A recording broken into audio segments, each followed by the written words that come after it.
Hi friends, അസ്സാം വലൈക്കും, welcome back. ഇന്ന് ഞാൻ നമ്മുടെ നോമ്പിനും അല്ലാതെയൊക്കെ ഉണ്ടാക്കാൻ പറ്റുന്ന നല്ലൊരു അടിപൊളി വെജ് റൈസ് റെസിപ്പിയാണ് കാണിക്കാൻ പോകുന്നത്. അപ്പോൾ എന്നും ഈ നോമ്പിന് ചിക്കനും മട്ടനും ബീഫൊക്കെ കഴിച്ച് മടുത്തവർക്കൊക്കെ ഈ വെജ് പുലാവ് റെസിപ്പി ട്രൈ ചെയ്യാവുന്നതാണ്. അപ്പോൾ നമുക്ക് വേഗം തന്നെ വീഡിയോയിലോട്ട് പോകുന്നതിന് മുമ്പ് ചാനലൊന്ന് സബ്സ്ക്രൈബ് ചെയ്യണേ.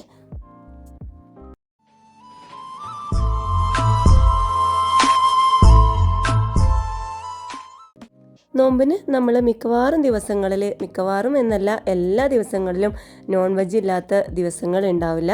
അപ്പോൾ നമ്മൾ എന്നും ഈ ചിക്കനും ഇതൊക്കെ കഴിച്ച് മടുത്തിട്ടുണ്ടാവും. ആ ദിവസങ്ങളിലൊക്കെ ഇടയ്ക്ക് ഓരോ ദിവസങ്ങളിൽ ഇങ്ങനെ വെജ് റൈസ് റെസിപ്പിയോ അങ്ങനെ എന്തെങ്കിലുമൊക്കെ ഒന്ന് ട്രൈ ചെയ്യുന്നത് നല്ലതാണ്. അപ്പോൾ നോൺ വെജ് കഴിക്കാത്തവർക്കും നല്ലൊരു അടിപൊളി റൈസ് റെസിപ്പിയാണ് കേട്ടോ ഈ ഒരു വെജ് പുലാവ് റൈസ്. അപ്പോൾ അതിനായിട്ട് ഞാനിവിടെ എൻ്റെ കയ്യിലുള്ള വെജിറ്റബിൾസാണ് എടുത്തിട്ടുള്ളത്. ക്യാരറ്റ്, ബീൻസ്, അതോടൊപ്പം കോളിഫ്ലവർ, പൊട്ടറ്റോ, ഇതൊക്കെയാണ് ഞാൻ എടുത്തിട്ടുള്ളത്. ഇനി നിങ്ങളുടെ കയ്യിൽ ഉള്ള വെജിറ്റബിൾസൊക്കെ ഇതുപോലെ എടുത്തിട്ട് ഈ ഒരു റൈസ് ഉണ്ടാക്കാവുന്നതാണ്. ഇനി ഇതിൻ്റെ കൂടെ നിങ്ങൾക്ക് എന്തെങ്കിലും നോൺ വെജ് കഴിക്കണം എന്നുണ്ടെങ്കിൽ അത് സെപ്പറേറ്റ് ആക്കിയിട്ട് ഉണ്ടാക്കിയാലും നല്ല അടിപൊളി ടേസ്റ്റാണ് കേട്ടോ. വെജിറ്റബിൾസ് കട്ട് ചെയ്തെടുക്കുമ്പോൾ ഇങ്ങനെ ചെറുതായിട്ട് കട്ട് ചെയ്തെടുക്കുക. ഇനി നിങ്ങൾ പൊട്ടറ്റോ എടുക്കുന്നുണ്ടെന്നുണ്ടെങ്കിൽ ഇത്ര ചെറുതായിട്ട് പൊട്ടറ്റോ കട്ട് ചെയ്തെടുക്കേണ്ട, കുറച്ച് അല്പം വലുപ്പത്തിൽ തന്നെ എടുക്കുക കേട്ടോ. കാരണം വേവിച്ചെടുക്കുമ്പോൾ ചിലപ്പോൾ പൊട്ടറ്റോ വെന്ത് ഉടയാനുള്ള ചാൻസ് ഉണ്ട്. അപ്പോൾ അത് കുറച്ച് വലുതായിട്ട് തന്നെ കട്ട് ചെയ്തെടുക്കുക. ഇതിൻ്റെ കൂടെ ഗ്രീൻ പീസ് ഉണ്ടെങ്കിൽ തീർച്ചയായിട്ടും അതും കൂടെ എടുക്കുക. എൻ്റെ കയ്യിൽ ഇല്ലാത്തതുകൊണ്ടാണ് ഞാനത് എടുക്കാത്തത് കേട്ടോ. അപ്പോൾ അതും കൂടെ ഉണ്ടെങ്കിൽ അതും കൂടി റൈസിൽ ഉൾപ്പെടുത്തുക. ഞാനിവിടെ 2 കപ്പ് ബസ്മതി റൈസ് ആണ് എടുത്തിട്ടുള്ളത്. ഏകദേശം ഒരു 5 ആൾക്കൊക്കെ നന്നായിട്ട് കഴിക്കാൻ പറ്റുന്ന രീതിയിലാണ് ഇന്നത്തെ റെസിപ്പി കാണിക്കുന്നത്. അപ്പോൾ നമുക്ക് റൈസ് ഒന്ന് തയ്യാറാക്കി എടുക്കാം കേട്ടോ. അപ്പോൾ കോളിഫ്ലവർ കട്ട് ചെയ്തെടുക്കുമ്പോൾ ഇങ്ങനെ ഒരുപാട് ചെറുതാക്കിയിട്ട് കട്ട് ചെയ്തെടുക്കാതെ അല്പം വലുപ്പത്തോട് കൂടിയിട്ട് തന്നെ ഇങ്ങനെ കട്ട് ചെയ്തെടുക്കുക. കുക്കറിലാണ് ഞാൻ ഈ ഒരു വെജ് പുലാവ് തയ്യാറാക്കി എടുക്കുന്നത്. ഇനി നിങ്ങൾക്ക് ബിരിയാണി പോട്ടിലൊക്കെ ഉണ്ടാക്കിയെടുക്കണം എന്നുണ്ടെങ്കിൽ അങ്ങനെയും ചെയ്യാം കേട്ടോ. അപ്പോൾ അതിലോട്ട് ഞാൻ അല്പം കൂടുതൽ സൺഫ്ലവർ ഓയിൽ തന്നെ ഒഴിച്ച് കൊടുത്തിട്ടുണ്ട്. അത് ഉള്ളി ഒന്നിങ്ങനെ വഴറ്റിയെടുത്ത് കോരിയെടുക്കാൻ വേണ്ടിയിട്ടാണ് കേട്ടോ. ലാസ്റ്റ് ആ റൈസിൻ്റെ മുകളിലൊന്ന് ഇട്ട് കൊടുക്കാനായിട്ട്. ഇനി നിങ്ങൾക്ക് ഇത് വേണ്ടാന്നുണ്ടെങ്കിൽ സ്കിപ്പ് ചെയ്യാവുന്നതാണ്. ഞാനിപ്പോൾ ഇത്രയും ഓയിൽ ഒഴിച്ച് കൊടുത്തത് കോളിഫ്ലവർ ജസ്റ്റ് ഒന്ന് ഷാലോ ഫ്രൈ ചെയ്തെടുക്കാൻ വേണ്ടിയിട്ടാണ്. പൊതുവേ ഈ ഒരു വെജ് പുലാവ് ഉണ്ടാക്കിയെടുക്കുമ്പോൾ കോളിഫ്ലവറൊക്കെ അങ്ങനെ റൈസിൽ ഇടാറാണ് ചെയ്യാറുള്ളത്. അപ്പം ഞാൻ ഈ ഒരു കോളിഫ്ലവർ ജസ്റ്റ് ഒന്ന് ഫ്രൈ ചെയ്തെടുത്താൽ ഒരു പ്രത്യേക ടേസ്റ്റ് തന്നെ ഉണ്ടാവും. റൈസിൽ നമ്മൾ അങ്ങനെ കോളിഫ്ലവർ ഇട്ടാൽ അത്ര ടേസ്റ്റ് നമുക്ക് കോളിഫ്ലവർ കടിക്കുമ്പോൾ കിട്ടില്ല. ഇങ്ങനെ ചെയ്താൽ വേറെ ടേസ്റ്റ് തന്നെയാണ് കേട്ടോ. അപ്പോൾ അതിന് വേണ്ടിയിട്ടാണ് ഞാൻ ഇത്രയും ഓയിൽ ഒഴിച്ച് കൊടുത്തിട്ടുള്ളത്. അപ്പോൾ ആദ്യം ഞാൻ ആ ഒരു ഉള്ളിയൊക്കെ ഒന്ന് മൂപ്പിച്ചെടുത്ത് കോരിയെടുത്തിട്ടുണ്ട്. എന്നിട്ട് ആ ഒരു എണ്ണയിലോട്ട് അല്പം കാഷ്യൂ നട്ട്സും മുന്തിരിയും കൂടി ഇട്ടിട്ട് കോരിയെടുത്തിട്ടുണ്ട്. എന്നിട്ട് ആ ഒരു എണ്ണയിൽ തന്നെ ആ ഒരു കോളിഫ്ലവറും കൂടി ജസ്റ്റ് ഒന്ന് കുറച്ച് മുളകും പൊടി, മഞ്ഞൾപ്പൊടി, ഉപ്പും തേച്ചിട്ട് ഒന്ന് ശാലോ ഫ്രൈ ചെയ്തെടുക്കുന്നുണ്ട്. ഇനി നിങ്ങൾ ഇത് ഫ്രൈ ചെയ്തെടുക്കുന്നില്ല എന്നുണ്ടെങ്കിൽ ഇതൊക്കെ സ്കിപ്പ് ചെയ്യാം കേട്ടോ. സാധാരണ വെജ് പുലാവൊക്കെ നല്ല വൈറ്റ് കളറായിട്ടാണ് നമ്മൾ ഉണ്ടാക്കിയെടുക്കുമ്പോൾ കാണാറുള്ളത്. അപ്പോൾ ഞാൻ ഇതിലിപ്പോൾ ഈ ഒരു കോളിഫ്ലവർ ഫ്രൈ ചെയ്തുകൊണ്ട് തന്നെ ആ എണ്ണയുടെ കളറൊക്കെ ഒന്ന് മാറ്റം വരുമ്പോൾ റൈസിനും പൊതുവേ മാറ്റം ഉണ്ടാവും കേട്ടോ. അപ്പോൾ നിങ്ങൾക്ക് വൈറ്റ് കളറിലാണ് കിട്ടണമെന്നുണ്ടെങ്കിൽ ഇങ്ങനെ ഈ ഒരു ഫ്രൈ ചെയ്യുന്നത് സ്കിപ്പ് ചെയ്യുക. അല്ലെങ്കിൽ ഈ ഫ്രൈ ചെയ്യുന്ന ഓയിൽ പിന്നെ നമ്മൾ റൈസ് ഉണ്ടാക്കുമ്പോൾ എടുക്കാതിരിക്കുക, അങ്ങനെ ചെയ്താൽ മതി കേട്ടോ. അങ്ങനെ ഞാനൊരു കോളിഫ്ലവറൊക്കെ ഒന്ന് ശാലോ ഫ്രൈ ചെയ്തെടുത്തിട്ടുണ്ട്. ഇനി ഇതിലോട്ട് ഒരു 2 ഗ്രാമ്പു, 2 ഏലക്ക, ഒരു ചെറിയ കഷ്ണം പട്ട ഇട്ട് കൊടുത്തിട്ട് അതിലോട്ട് ഒരു വലിയ ഉള്ളി ചെറുതായി കട്ട് ചെയ്തത് ഇട്ട് കൊടുത്ത് വഴറ്റിയെടുക്കാം. അല്പം ഉപ്പും കൂടി ചേർത്തിട്ട് നന്നായിട്ടൊന്ന് വഴറ്റിയെടുത്താൽ പെട്ടെന്നൊന്ന് വഴണ്ട് കിട്ടിക്കോളൂ കേട്ടോ.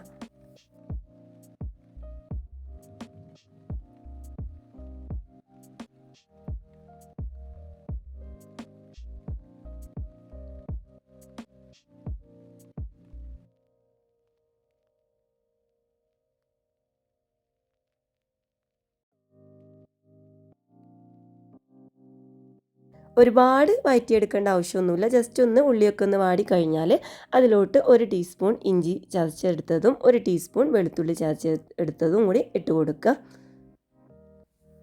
എന്നിട്ട് ആ വെളുത്തുള്ളിയുടെ പച്ചമണം മാറുന്നത് വരെ ഒന്ന് ജസ്റ്റ് ഒന്ന് ഇങ്ങനെ ഇളക്കി കൊടുത്തിട്ട് അതിലോട്ട് ഒരു അര ടീസ്പൂൺ മുളക് പൊടി, ഒരു 1/4 ടീസ്പൂൺ മഞ്ഞൾപ്പൊടിയും കൂടി ഞാൻ ഇതിൽ ആഡ് ചെയ്ത് കൊടുക്കുന്നുണ്ട്. ഇതും നിങ്ങൾക്ക് വേണമെങ്കിൽ സ്കിപ്പ് ചെയ്യാം, കാരണം ഈ ഒരു റൈസിൻ്റെ കളറിൽ മാറ്റം വരും. നിങ്ങൾക്ക് വൈറ്റ് റൈസിലാണ് കിട്ടണമെന്നുണ്ടെങ്കിൽ ഇത് സ്കിപ്പ് ചെയ്യാം കേട്ടോ. ഞാൻ എൻ്റെ കളർ ഓൾറെഡി റൈസിൻ്റെ കളർ വൈറ്റിൽ കിട്ടില്ല, ഞാൻ ആ ഒരു ഫ്രൈ ചെയ്ത ഓയിലാണ് എടുത്തിട്ടുള്ളത്. അപ്പോൾ പിന്നെ എനിക്ക് ആ ഒരു വൈറ്റ് കളർ വേണ്ടാത്തതുകൊണ്ടാണ് കേട്ടോ ഞാനിങ്ങനെ ചെയ്യുന്നത്. നിങ്ങൾക്ക് അങ്ങനെയാണെന്നുണ്ടെങ്കിൽ ഈ ഒരു മുളക് പൊടിയും ഇത് സ്കിപ്പ് ചെയ്യാവുന്നതാണ്. എന്നിട്ട് ഇതിലോട്ട് ഒരു ടീസ്പൂൺ ഗരം മസാലയും കൂടി ഞാൻ ആഡ് ചെയ്ത് കൊടുത്തിട്ടുണ്ട്.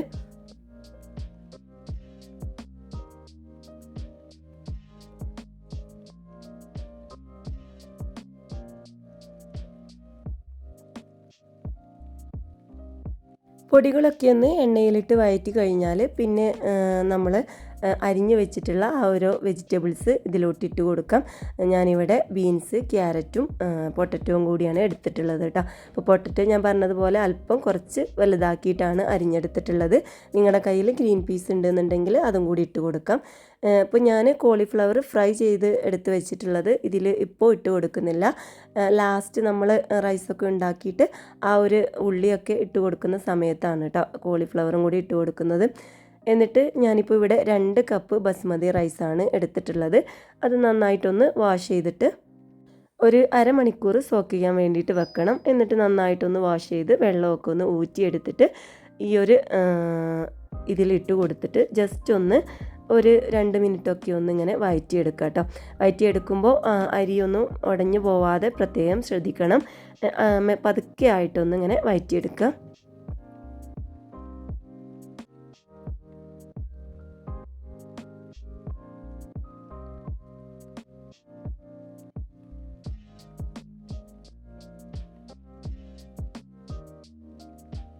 അങ്ങനെ ഞാൻ ഒരു 2-3 മിനിറ്റ് ഇതൊന്നിങ്ങനെ വഴറ്റിയെടുത്തിട്ടുണ്ട്. ഇനി ഇതിലോട്ട് അല്പം മല്ലിയിലയും പുതിനയിലും കൂടി ഇട്ട് കൊടുക്കുക. കുറച്ചിട്ട് കൊടുത്താൽ മതി, ഒരുപാടൊന്നും ഇട്ട് കൊടുക്കണ്ട കേട്ടോ. എന്നിട്ട് ഇതൊന്നിങ്ങനെ ഇളക്കിയിട്ട് ഇതിലോട്ട് വെള്ളം ആഡ് ചെയ്ത് കൊടുക്കണം.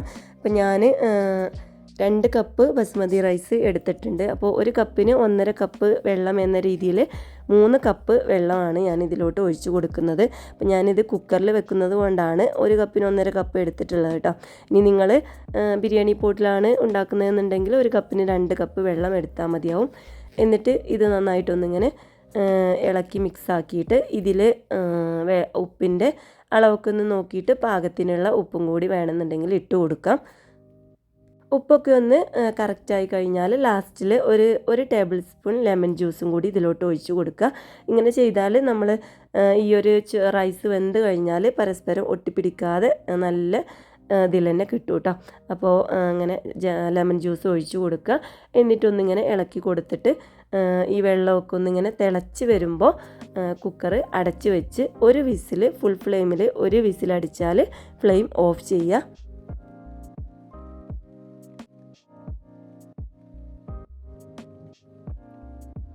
അങ്ങനെ ഒരു വിസിലടിച്ച് ആവിയെല്ലാം പോയതിന് ശേഷം ഞാൻ എൻ്റെ ഇതൊന്ന് തുറന്ന് നോക്കുന്നുണ്ട്.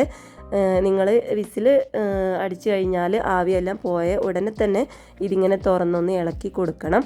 ഒരുപാട് നേരം അങ്ങനെ വെച്ച് നിൽക്കരുത് കേട്ടോ. എന്നിട്ട് ഇങ്ങനെ ഇളക്കി കൊടുക്കുമ്പോൾ ഒരുപാട് ഇളക്കിയിട്ട് ഇതൊക്കെ ഒന്ന് ഉടച്ചെടുക്കരുത്. അപ്പോൾ അതൊക്കെ ജസ്റ്റ് ഒന്ന് അടി മുതൽ ഇങ്ങനെ ഒന്ന് ഇളക്കി എല്ലാ ഭാഗത്തും മസാലകളൊക്കെ ഒന്ന് എത്തിക്കുന്ന രീതിയിൽ ഇളക്കി കൊടുക്കുക. അല്ലെങ്കിൽ വലിയൊരു പാനിലിട്ടിട്ട് ജസ്റ്റ് ഒന്നിങ്ങനെ ഇളക്കി കൊടുത്താൽ മതിയാവും കേട്ടോ. ഇപ്പോൾ ഇത് നല്ല പാകത്തെ വേവായിട്ട് തന്നെ കിട്ടിയിട്ടുണ്ട്. ഇനി ഇതിലോട്ട് നമ്മൾ നേരത്തെ മാറ്റി വെച്ചിട്ടുള്ള ആ ഒരു ഉള്ളിയും ആ ഒരു കോളിഫ്ലവറും കൂടി ആഡ് ചെയ്ത് കൊടുക്കണം.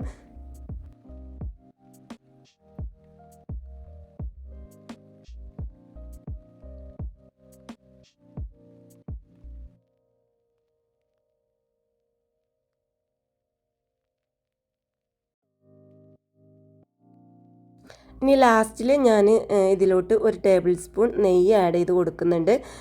ഇതിപ്പം ഓപ്ഷണലാണ്, നിങ്ങൾക്ക് നെയ്യ് വേണമെന്നുണ്ടെങ്കിൽ ആഡ് ചെയ്ത് കൊടുക്കാം. അല്ലെങ്കിൽ ഈ ഒരു റൈസ് ഉണ്ടാക്കുന്ന സമയത്ത് സൺഫ്ലവർ ഓയിലിന് പകരം നിങ്ങൾക്ക് നെയ്യ് ആദ്യം തന്നെ യൂസ് ചെയ്താൽ മതി കേട്ടോ.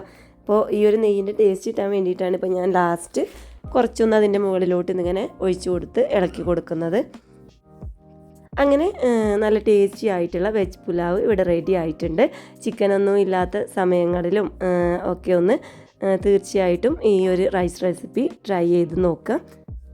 ഇനി നോൺ വെജ് നിർബന്ധമാണെന്നുണ്ടെങ്കിൽ ഇതിൻ്റെ കൂടെ വല്ല ചിക്കൻ ഫ്രൈയോ അല്ലെങ്കിൽ ചില്ലി ചിക്കനൊക്കെ കൂടെ കഴിക്കാനും പറ്റിയിട്ടുള്ള നല്ലൊരു റൈസ് റെസിപ്പി തന്നെയാണ് കേട്ടോ. പിന്നെ വളരെ പെട്ടെന്ന് തന്നെ തയ്യാറാക്കിയെടുക്കാൻ പറ്റുന്ന ഒരു റൈസ് റെസിപ്പിയും കൂടിയാണ്. നമ്മൾ ഫ്രൈഡ് റൈസൊക്കെ ഉണ്ടാക്കുന്നതിലേറെ എളുപ്പത്തിൽ ഉണ്ടാക്കാൻ പറ്റുന്ന ഒരു റൈസ് റെസിപ്പിയാണ് കേട്ടോ. തീർച്ചയായിട്ടും ട്രൈ ചെയ്തിട്ട് നിങ്ങളുടെ അഭിപ്രായങ്ങളും അറിയിക്കുക. അതുപോലെ എൻ്റെ ഈ ചാനൽ സബ്സ്ക്രൈബ് ചെയ്യാത്തവരുണ്ടെന്നുണ്ടെങ്കിൽ തീർച്ചയായിട്ടും ഒന്ന് സബ്സ്ക്രൈബ് ചെയ്യുക. അതിൻ്റെ തൊട്ടടുത്തുള്ള ബെല്ലൈക്കണിലും കൂടി ക്ലിക്ക് ചെയ്താൽ ഞാൻ ഇൻഷാ അല്ലാ ഇനി ഇടുന്ന വീഡിയോസൊക്കെ നിങ്ങൾക്ക് നോട്ടിഫിക്കേഷനായി വരികയായിരിക്കും കേട്ടോ. അപ്പോൾ ഇൻഷാ അല്ലാ അടുത്ത ദിവസം മറ്റൊരു നല്ല വീഡിയോ ആയിട്ട് വരാം. അതുവരേക്കും എല്ലാവർക്കും അസ്സലാമു അലൈക്കും.